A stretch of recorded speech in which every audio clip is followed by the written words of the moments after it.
So what can you do to remove this little overreacting and getting triggered by every small thing? So let's get into some tips. This first one has a lot to do with ego, but not in the typical way that you would think. When people think about ego, they think of someone that's really prideful and really full of themselves. But you don't actually need to think that you're this amazing person in order to have a huge ego. You just have to be obsessed with yourself. That's right, like Kanye. And this matters to you getting triggered because you are only reactive to certain things if it affects you. For example, let's say if someone's talking about how they maxed out their 401k contribution and you get defensive when it has actually nothing to do with you because your ego is so focused on yourself that you turn the story into something different. This went from this person just doing his own daily tasks to now you saying, man, I'm so behind in life because I didn't do the contributions. What ego does really well is it really makes it about you when it has nothing to do with you. And you make up a lot of these fake meanings and stories about yourself as a person. And this is why so many people get triggered so easily. So the next time that you see someone's story on social media, just say,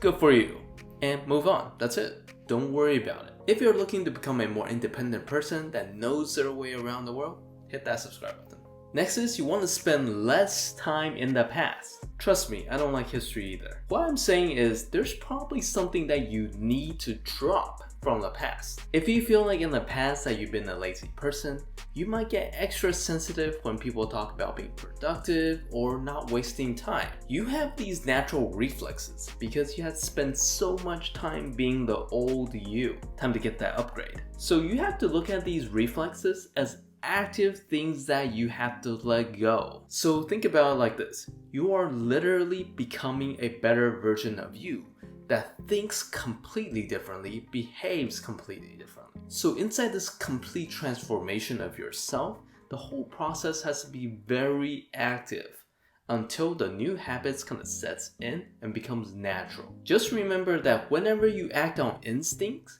you are repeating history.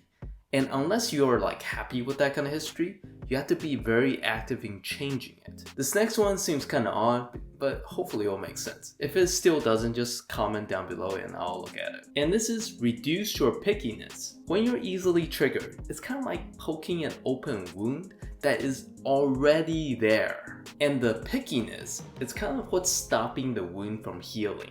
And now that I look at this, there's probably a lot of different analogies I could have used, but just stick with me for now. Take for instance, you have always felt like other people knew more than you. So every time someone very knowledgeable appears, you start to feel really insecure about yourself. But if you're being picky and you only believe that the possible explanation is that the person is better than you, you'll constantly get triggered for the rest of your life. However, when you try to be more open with other types of reasoning, like maybe you need to develop better learning habits or removing the limiting beliefs you have about yourself. And this is what actually allows you to heal the root of the problem and not be affected by every small thing. Same concept with food. If you're someone that just eats chicken nuggets all day and that's it, and you're wondering why you're malnourished, everyone else knows why, because you need fruits, vegetables, meats, a variety of different things. But if you're dead set on chicken nuggets for life, then you're looking at some serious health problems later on. I am using this only as an example. I don't hate chicken nuggets. They're great. Last is you have to calm your instincts. Being reactive, in short, is basically reacting without thinking. You act according to what your instincts tells you to do, and that is not always the best option because we're not animals. We have control over ourselves and we want to pay attention to our sensitivities, but that does not mean that we always have to act on it.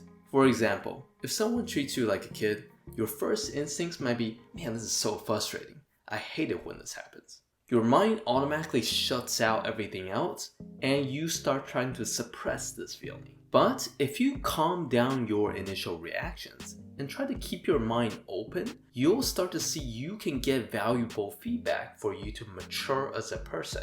Like maybe you need to talk louder or follow through with the things that you say you're going to do.